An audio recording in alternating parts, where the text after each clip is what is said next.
Welcome back to our How to Knit for Beginners series, lesson 11, decreases.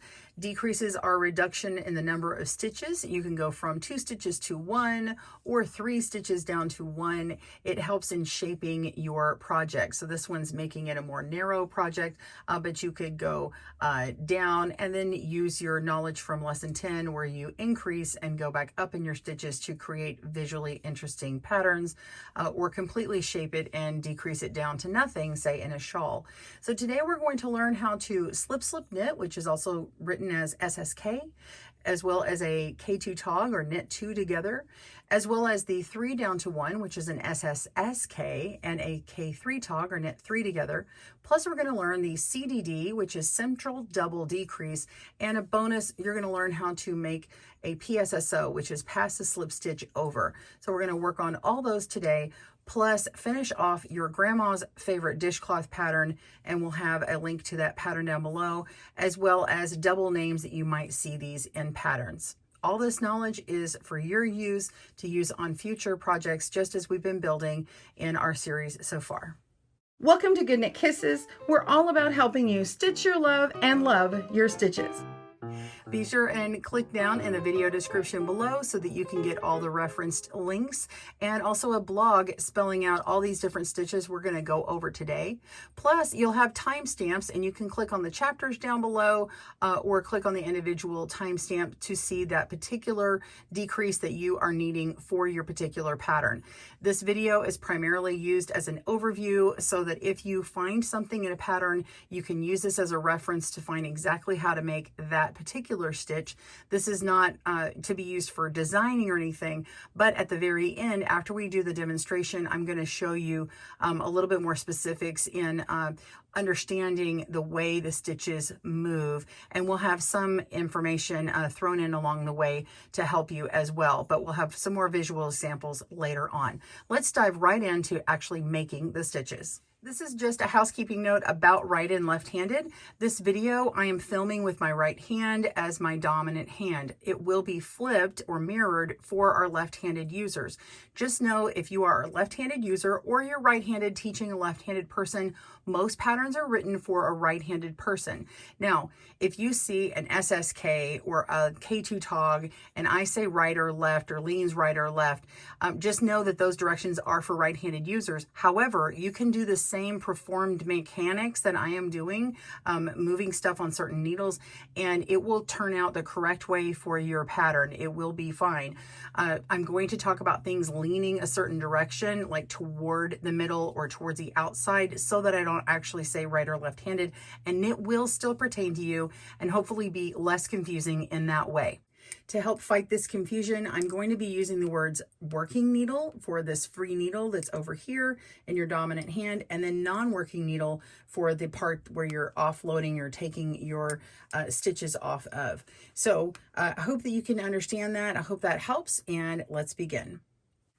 In this example, I have 31 stitches cast on. I've got a few rows of garter stitch with a couple of stitches in for garter stitch on the ends. I'm going to work some stitches to decrease on the front or the beginning of the row, and some in the middle and also at the end. So if you work your example, you can see what those look like on yours. Let's start with the knit 2 together. You're going to work the knit 2 together most often, as that's what's called for in many patterns when it says decrease, and that's the one that's easiest to use.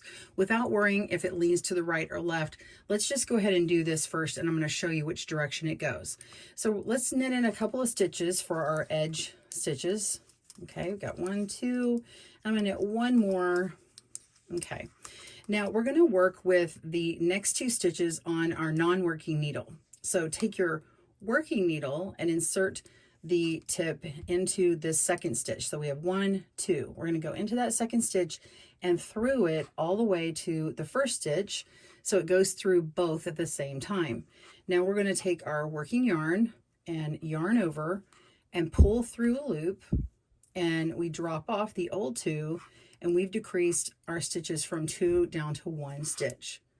Now, when you do that, you can see that the stitch that the working needle went into first is actually laying on top. And you can see that it's angled in this direction. It's actually going towards the working needle. Now, that needle now has the new stitches, but you can see how when it angles this direction, it's putting the 2 stitches together, and then you have the new stitch on top. The new stitch on top is actually your decrease row, and the row below is just the effect of what's happening when you do that. So when you start making a bunch of these stitches, it's going to lean in that direction. In this case, because we've done it towards the edge, it's leaning towards the edge. Okay, let's knit in a few more stitches. I'm going to go about to the middle. So I'm in the middle of my knitting. Let's go ahead and do that again. We're going to take the next 2 stitches, go in to the second stitch, through to the first, and work those 2 stitches together by yarning over and then pulling up a stitch and then letting the other 2 drop off. Just slide them right off.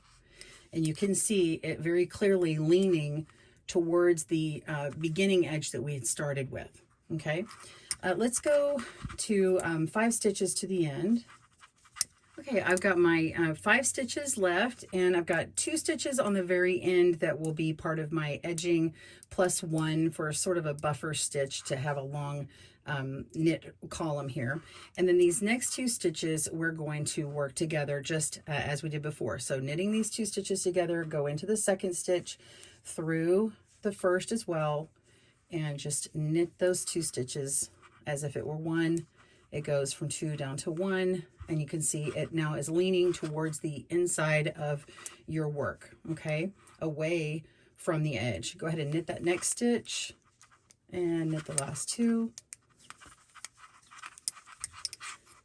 And you can take a look at your work better when you work a wrong side row. So go ahead and knit your edge stitches and purl all the way back, and then we'll look at what these stitches look like. After we've completed our knit 2 together row, you can see that these 2 stitches here were pushed together. It's actually this row above it, which was the decrease row, but you can see how this stitch here is leaning in this direction. Okay, so it's going towards our edge. Now, it is a right leaning decrease. It is leaning to the right for right-handed knitters, but you just need to know that when you make it near the edge, it's going to go, in your leading edge, it's going to go in this direction. When you go to the middle, you can see it's also leaning in that direction, but if you had several more on top of each other, you would see that it continues to go in that direction. It's harder to tell now because there are just 2 side by side, and it just decreases down to 1 stitch, but you can see right here that this column overlaps this column underneath. If we go down to the end, you can see that this second column ends. We have 1, 2 on the garter edge, and then we have 1 here. This column here is covering this column here. So it is leaning towards the main part of the knitting. It is not going to the outside. All right, let's take a look at an SSK, which leans in the opposite direction. The SSK, or slip knit, is a stitch that leans in the opposite direction of the knit 2 together. In order to do this, we slip the first 2 stitches and then we knit them through the back loop. So let's go ahead and knit our edge stitches. 1, 2, and I'm going to knit 1 more stitch in, 1 column into our stockinette field. We're going to work 2 stitches together, but not as a knit 2 together. We're going to slip both of these stitches knitwise, meaning we're going to take our non-working needle and go into the first stitch as if we were going to knit, but we just let it slide off of the other needle. Okay, and now it's turned in a different direction. You see how the front of that little V is now facing the opposite way. So if you did the knit 2 together, it was going in the other direction, and it was laying like this, and now we're turning it and it's going to lay like this on top of our next stitch. So let's do that one more time. We're going to slip as if to knit, and it turns it. Then we're going to take the next stitch and do the same, slipped as if to knit, and it turns it. And now when we work these 2 stitches together, it's going to lay the first stitch on top of the second stitch.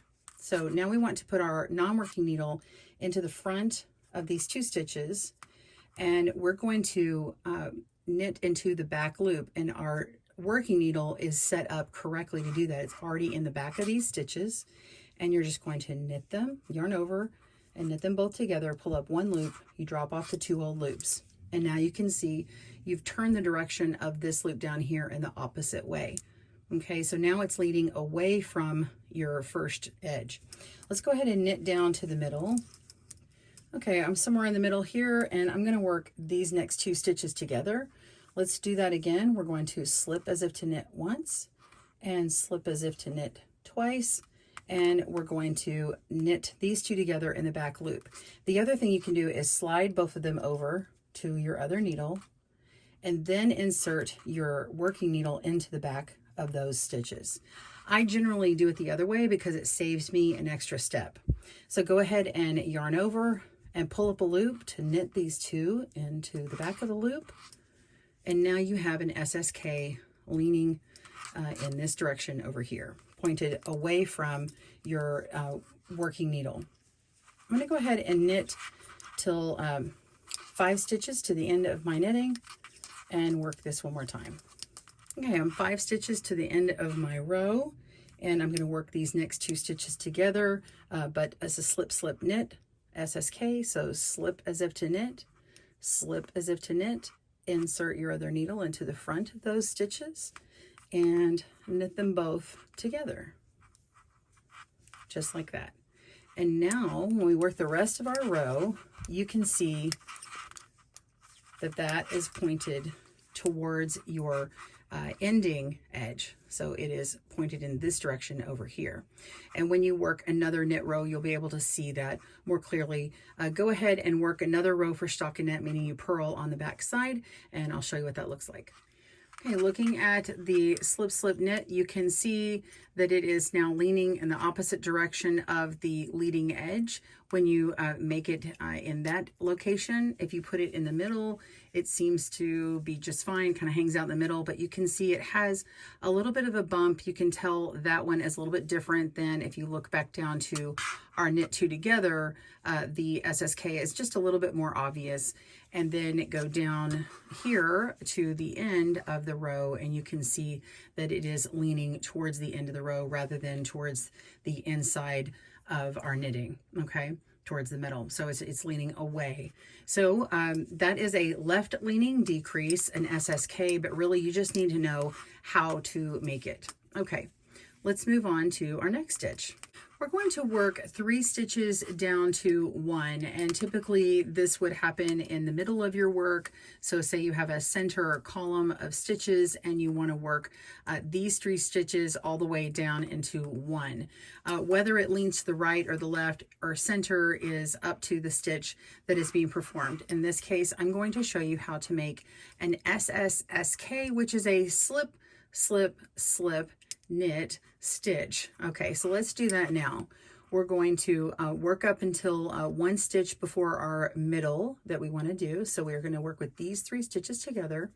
We're going to slip as if to knit, slip as if to knit, slip as if to knit. So we do that 3 times, and then now insert our non-working needle into the front of our stitches on our working needle. And then we just work all 3 of those stitches together. So we just yarn over and pull through. Now the best way to do this is just work on the tips of your needles so you don't overstretch your stitches down below. And you can see now that this stitch on this side, the first one that was worked, is pointing toward the other 2, and therefore it leans in that direction over there. So it's a very slanted stitch. It's much heavier looking than the SSK because it has 1 extra column of stitches. I'm going to go ahead and knit up this right side and wrong side and let you see it laying that other direction. So this is what our SSSK looks like. You can see the 3 stitches down to 1, and it heavily leans in this direction, which is towards this end of our knitting, the very end of our knitting. It points in that direction. And you can also do that at the beginning of your row or at the end of your row, but it will still lean in that other direction. So depending upon what your pattern calls for, that's what it will do. All right, let's work the knit 3 together, or k3tog or tog. We are knitting up into 1 stitch before our middle or central stitch. I've got these 3 stitches that I want to work together. I've got a little stitch marker here to show you the middle one. So in this case, we're working just like we've done with the knit 2 together, except we're going to go through 3 stitches. So we go over 1, 2, 3, place our working needle into that 3rd stitch, and we're going to go through all 3 at the same time. And on this one, I think it's very important to make sure that you're on the tip of your needle here. You can hold on to it with your finger and just get the tip in there. And right when you're at that point, you could put your other finger on there to hold it still. Go ahead and yarn over and pull through that loop. Okay, make sure you got the whole loop and not split it. So go right in here like that, yarn over, pull up that loop, and then drop all 3. And you have now made the knit 3 together, and you're laying this stitch, the 3rd one, over on top of the other 2. So let's go ahead, and I'm going to show you what this looks like after working another stockinette row. I'll see you in a moment. All right, I've worked an extra stockinette row, and you can see how this stitch here is leaning on top of the other 2. These are my 3 columns here, and this is the middle, and it's leaning in this direction towards the beginning of our knitting. Okay, so that is 3 stitches down to 1, the knit 3 together. It does lay a little flatter than the SSSK, which is right here. I've got them right above each other, and you can really see it kind of zigzag around. You wouldn't normally see this in a pattern this way, but just so you know you did it right, it's going to lean in this direction. The CDD is a central double decrease. It's a relatively new term, but it means the same as S2KPO, which is slip 2 together knitwise, and then you knit 1 and pass the 2 slip stitches over. So let's do that now. We're going to slip these 2 stitches together knitwise. So this one actually lays really flat where it's very central. The middle center stitch is going to be on top, and then the other 2 are going to be underneath it. So how we do that is we start with the 2nd stitch. You're going to put your working needle in first. Remember what I said about it being on top? Well, this is it. So we're putting it in our middle stitch first, and then we go into the 2nd one, and instead of knitting them together, we're just going to slide it off of our needle. Okay, now they're set up, and now we're going to knit the next stitch. That's the 3rd stitch. And then we want to slip these 2 stitches over. Okay, slip that over. And now we have this stitch in the middle. The middle stitch is now the central one, and it is a central double decrease. So the 2 stitches on the outside are going underneath the one on the top. I'll show you them more clearly here in a moment. All right, you can see where my previous decrease was right here, and it is very centralized. It's not leaning to the right or the left, and you can see that the 2 columns that were on either side of it go right underneath. It's a very pretty decrease. Let's do that one more time. I know I went over it a little bit fast, so I'm going to do it one more time. We are in the 3 middle stitches of our knitting. It can be anywhere. Just know that you're going to knit up to 1 stitch before where you want that center column of stitches go. So we're going to take our working needle and go into the 2nd stitch, or the one that's in the center, go into that first knitwise, go through both of them and slip them off onto your working needle. Okay, and then we're going to knit the next stitch just like normal. And then we're going to move these 2 stitches over, kind of like you're binding off a stitch. So we're going to lift them up and over. We're going to pass them over our knit stitch, just like that. And I do kind of hold on to this working yarn back here as I'm pulling it over so that this stitch doesn't fall off. I want it nice and tight, okay? Working on the tips of your needles is also very helpful in not stretching these out as well. Okay, so that one is it. Let's move on to the next portion. Well, now we've done our 5 decreases. Here's your promised bonus material of learning the PSSO, passing the slip stitch over, and also as well as a thing called a almost SSK, little bonus material, and it's an alternate to the slip knit to make it a little bit prettier of a stitch, I think. And then we were going to go into understanding or reading your knitting. So if you're looking to be a little bit more adventurous in understanding your knitting, stay tuned for that. PSSO, pass the slip stitch over. When you see this written in a pattern, this is how you'll do it.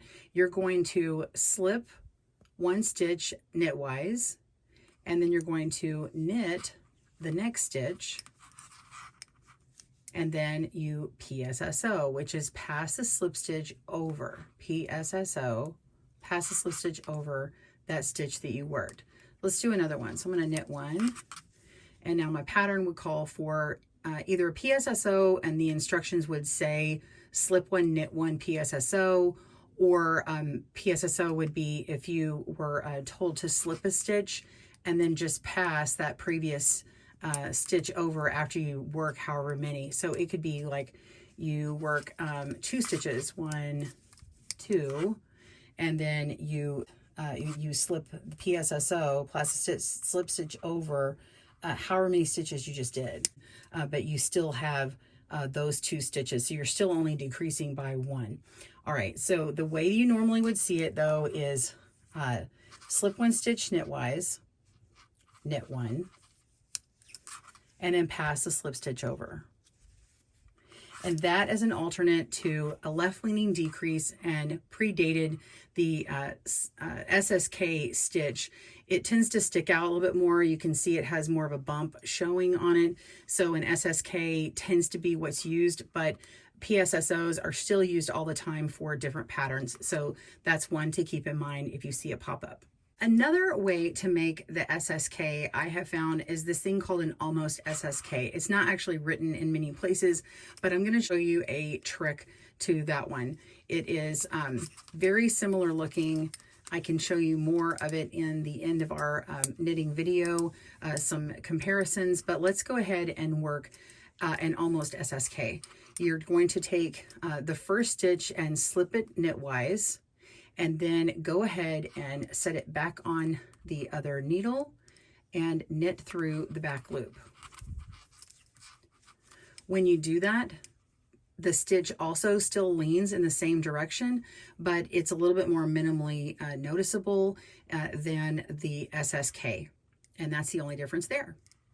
As promised, here's a bonus of reading and understanding your knitting. Now, we are talking about a building block here for a beginner series, so I'm not going to go very much into depth, but I do want to point out some samples and what I did. So as a reminder, we have the SSSK, which is taking 3 stitches down to 1, and I have put it at the beginning of my knitting here, and so it leans towards the middle of my knitted project.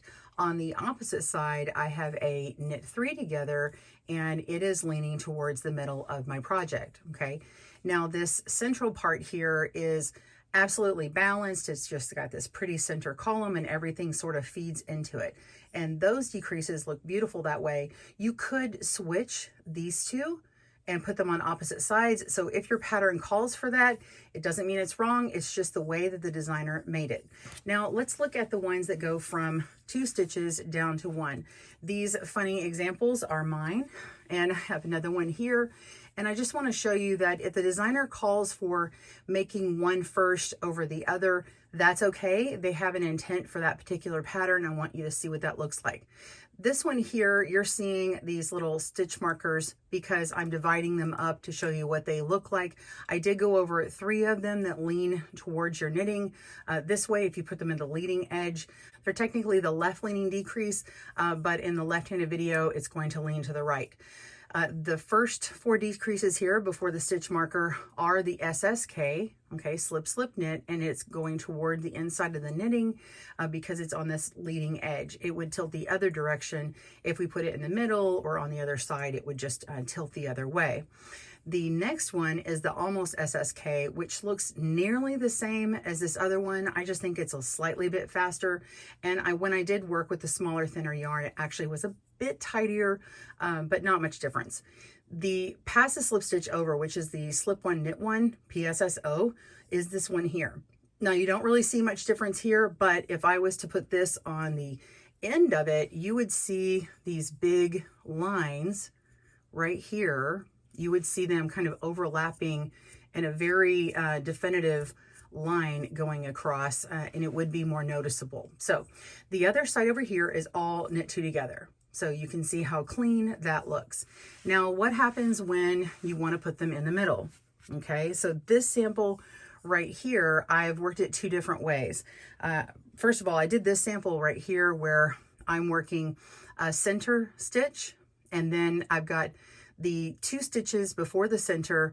These are all I'm working with an SSK, okay, all the way up. Every other row is a slip slip knit, and then on the other side of it I'm working a knit 2 together. So you can see how pretty that is, and it makes the center column look almost like when we're taking 3 stitches down to 1.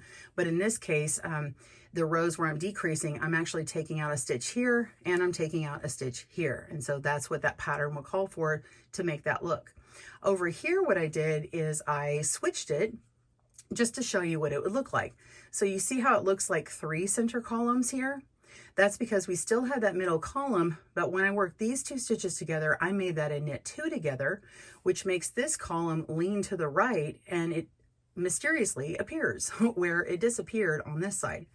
When I put the middle column in, and then I did the next 2 stitches and I made them an SSK, now they start leaning this direction over here. They're still leaning toward my knitting, which is toward the end, and they make this little extra bump, and it makes it stand out like a little column here, but with this extra little bump.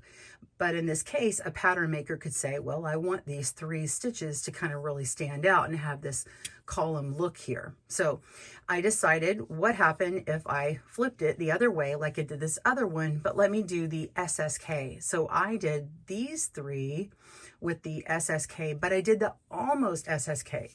So if you can see comparison, this one versus this one, you can see that this column is slightly less noticeable with these extra long bumps than the SSK. So the almost SSK really is my favorite here.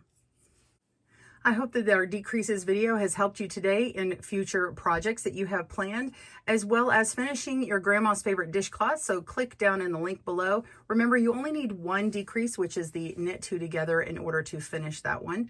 We do have another tutorial coming up. It's our last one in our series, lesson 12, on slip stitches, knitwise, purlwise, and the edges. You've already done some of those slipping today, and we'll do more next week. We'll see you soon. Thanks for joining us today, where we help you stitch your love and love your stitches. See you again soon.